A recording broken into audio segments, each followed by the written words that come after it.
Hi Tiruppur மக்களை, திருப்பூர் மங்களம் road Andipalayam பிரிவிலேருந்து 1 kilometre தூரத்தில் வந்து பார்த்திங்கன்னா ஒரு ப்ராப்பர்ட்டி சேலுக்கு வந்திருக்கு. இந்த ப்ராப்பர்ட்டியில் வந்து பார்த்திங்கன்னா ஒரு வீடு, ஒரு கம்பெனி ரெண்டும் சேர்ந்த மாதிரி பார்த்திங்கன்னா நம்மளுக்கு வந்து சேலுக்கு வந்திருக்கு. வீடு வந்து பார்த்திங்கன்னா ஒரு 550 ஸ்கொயர் ஃபீட்டில் வந்து பார்த்திங்கன்னா நம்மளுக்கு வீடு கொடுத்துருக்குறாங்க.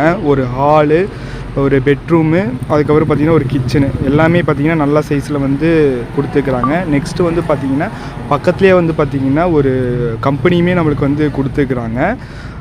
இந்த வீட்டோட அளவு, கம்பெனியோட அளவு எல்லாம் சேர்ந்து வந்து பார்த்திங்கன்னா ஒரு 3.25 சென்ட் வருது. பக்கத்துலேயே பார்த்திங்கன்னா நம்மளுக்கு வந்து கம்பெனி கொடுத்துருக்குறாங்க. இந்த கம்பெனி வந்து பார்த்திங்கன்னா நீங்கள் ரெண்ட்டு கூட்டாக கூட பார்த்திங்கன்னா 8000 ரூபா ரெண்ட்டு வரும். நெக்ஸ்ட் வந்து பார்த்திங்கன்னா இந்த கம்பெனியோட அளவு வந்து பார்த்திங்கன்னா 600 ஸ்கொயர் ஃபீட்டை வந்து கம்பெனி கொடுத்துருக்குறாங்க. இது வந்து பார்த்திங்கன்னா ப்ரைஸ் வந்து பார்த்திங்கன்னா 50 லேக்ஸ் சொல்கிறாங்க, நெகோசபிள் தான்.